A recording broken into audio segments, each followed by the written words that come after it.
Praise the Lord. सभी आत्मिक विश्वासियों को नमस्कार। आज हम पुनः एक नए विषय पर हम चिंतन मनन करते हैं।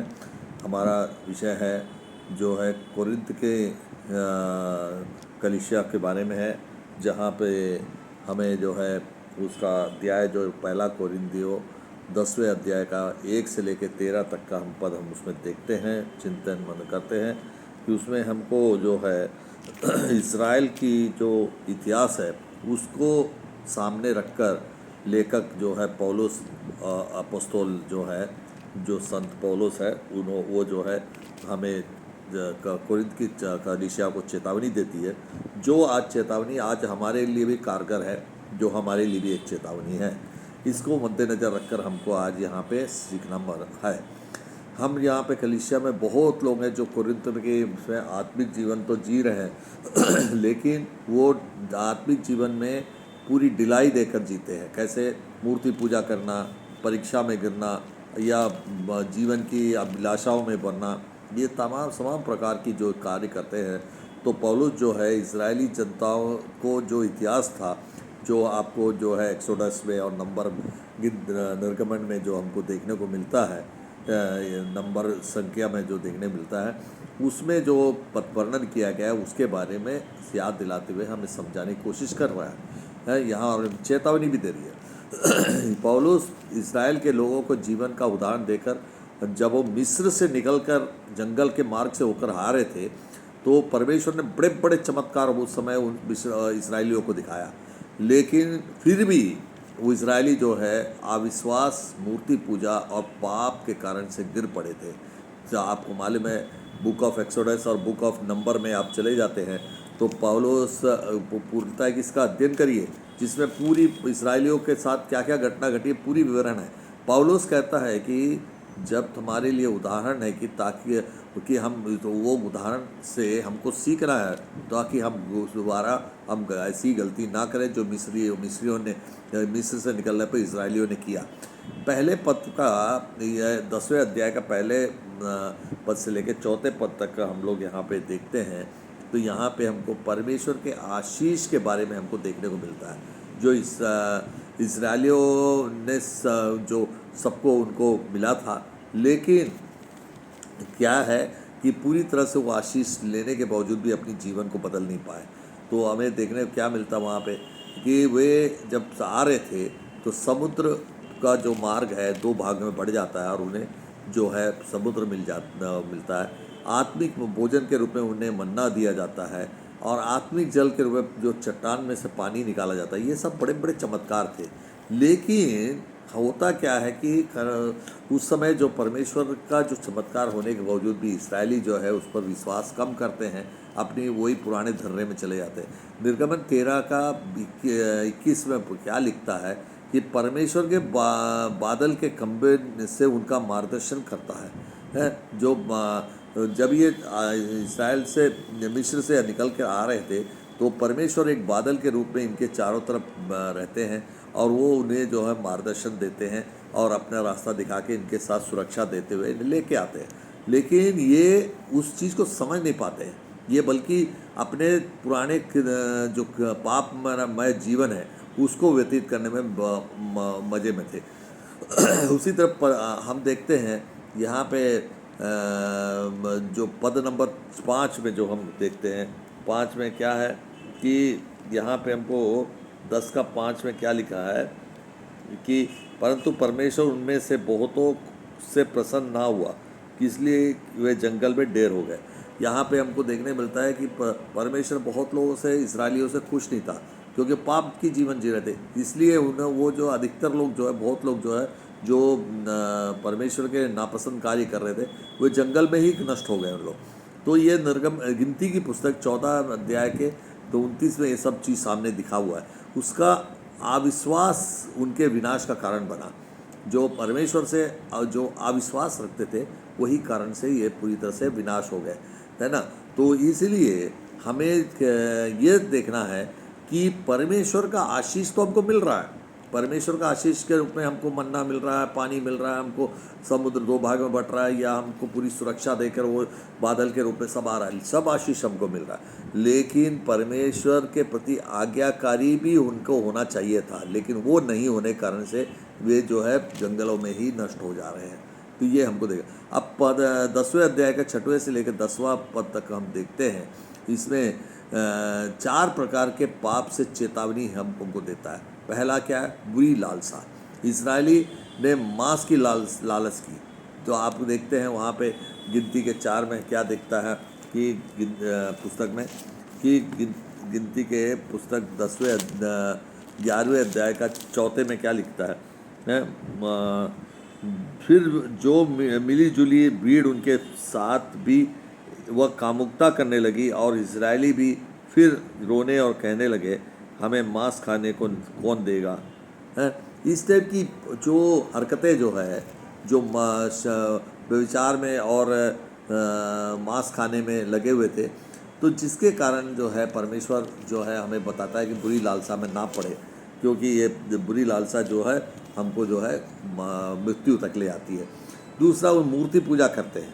निर्गमन 32 का 6 में हमको देखने को मिलता है, क्या देखने को मिलता है कि हम देखते हैं 32 का 6 में 32 अध्याय का 6, और दूसरे दिन लोगों ने भोर को उठकर होम बलि और मेल बलि ले आए, फिर बैठकर खाया पिया और उठकर खेलने लगे। तो ये यहाँ पे जो है हमको देखने को मिलता है कि ये जो मूर्ति पूजा के नाम से हमने जो बछड़े बनाए हैं, ये बछड़ा जो है हमारे लिए बहुत बड़ा एक अन्य देवता को मानने के बराबर है। तो इसलिए परमेश्वर उससे नाखुश रहे। उसी तरह व्यभिचार करने में हम लगे रहे। गिनती के 25वें अध्याय में हमको देखने को मिलता है, हमको 25 का 1 में हमको देखेंगे क्या लिखता है। इजरायली शितीम में रहते थे, और वे लोग मोआबी लड़कियों के संग कुकर्म करने लगे। ये यहाँ पे जो है जो व्यभिचार जो परमेश्वर बिल्कुल पसंद नहीं करता, वो चीज़ हम करने लगे। यहाँ पे गिनती के परमेश्वर 4 बातें बताता है, परमेश्वर की परीक्षा लेना और कुड़कुड़ाना, ये परमेश्वर बिल्कुल पसंद नहीं करता। हम 21 अध्याय के 5वें वचन में इस चीज़ को देखते हैं कि इसलिए परमेश्वर के विरुद्ध बात करने लगे और मूसा से कहा, तुम लोग हमको मिस्र से जंगल में मरने के लिए क्यों ले आए? यहाँ ना तो रोटी है ना ही पानी है, और हमारे प्राण इस निकम्बी रोटी से दुखित है। तो इसलिए यहाँ पे जो एक परमेश्वर के कुड़कुड़ाने वाली बात थी, जो ब्लेसिंग दिया जा रहा था उसे वो तृप्त नहीं थे, बल्कि वो ब्लेसिंग से वो कुड़कुड़ाने वाली बात थी। तो उससे जो है परमेश्वर जो है इनसे नाखुश थे। तो ये जो सब समान जो 4 बातें बताई गई है, ये हमारे जीवन में भी आज की तारीख में बहुत कारगर है।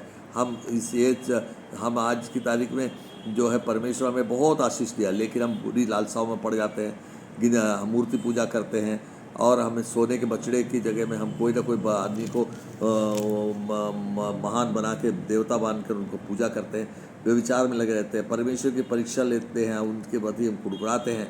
ये सारी चीज़ हम पाप करते हैं। इन पापों में कलीसिया को हमें बचाना बहुत ज़रूरी है। पद नंबर 11 और 12 में हमें चेतावनी देता है कि सब उदाहरण इसलिए लिखे गए हैं कि जो सोचता है कि वह खड़ा है वह गिरने से सावधान रहे। कोई हर आदमी अपने आप को बहुत ज़्यादा मजबूत मत समझे, वो कभी भी गिर सकता है।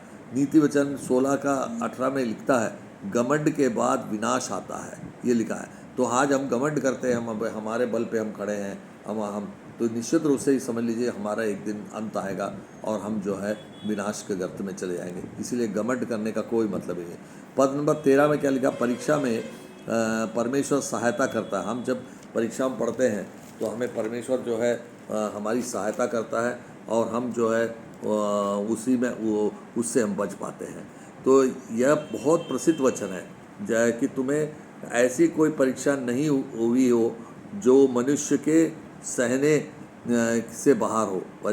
परमेश्वर विश्वास योग्य परमेश्वर है हमारा है, इसीलिए हमें परीक्षा लेता है लेकिन बचाता है। परीक्षा को सीमित रहना करता है और निकलने का मार्ग भी हमें बता देता है। तो आज हम देखेंगे आत्मिक शिक्षा में जो हम 3-4 बातें देखते हैं। परमेश्वर की आशीष मिलने के बाद भी मनुष्य गिर जाता है।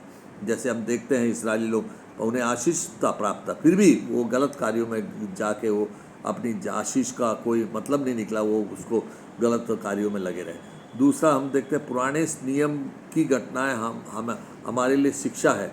जो आज इजरायली लोग जो है वो मिस्र से निकले और उसके बाद में वो जो है रास्ते में जो कष्ट सहे, जो तकलीफ़ें सही, उन्हें आशीष होने के बावजूद भी उनको जो उन्होंने जो है गलत रास्ते का अख्तियार किया। ये सारी चीज़ हमारे लिए एक शिक्षाप्रद है। घमंड आत्मिक पतन का कारण बनता है। हम जब भी अहंकार करते हैं तो ये समझ लीजिए हमारा आत्मिक पतन शुरू हो चुका है। तो इसलिए हमें घमंड को लेकर हमें जीवन नहीं जीना है। परमेश्वर हर परीक्षा में रास्ता देता है। हमारे जीवन में जो भी परीक्षाएं आती है, तकलीफ़ें आती है, कष्ट आती है, सब में हमें परीक्षा वो उसके लिए एक रास्ता हमें खोजती है।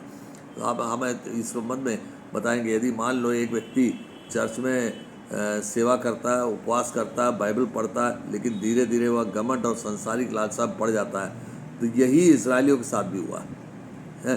जो सब प्रकार के नियम कायदे को सबको मानता है, व्यवस्था को मानता है, लेकिन वो पाप में लगे हुए थे। तो इसलिए आत्मिक जीवन में हमेशा सावधान रहना बहुत ज़रूरी है।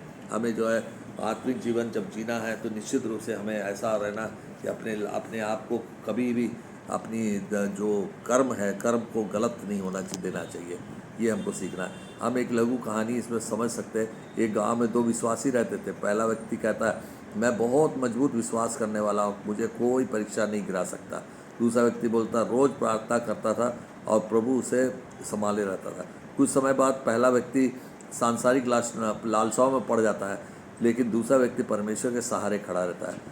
तो इससे हमें क्या सीख मिलती है? जो अपने बल पर भरोसा करता है वह गिरता है, और जो परमेश्वर पर भरोसा करता है वह बच जाता है। प्रचार हम इसको देखते हैं कि परीक्षा में गिरने से बचने का मार्ग हमें 3 रूप में हमको देखने को मिलेगा। पुराने लोगों की गलती से सीखना है जरूरी। घमंड हमें नहीं करना है, उससे हमको बचना है। परमेश्वर पर भरोसा करो।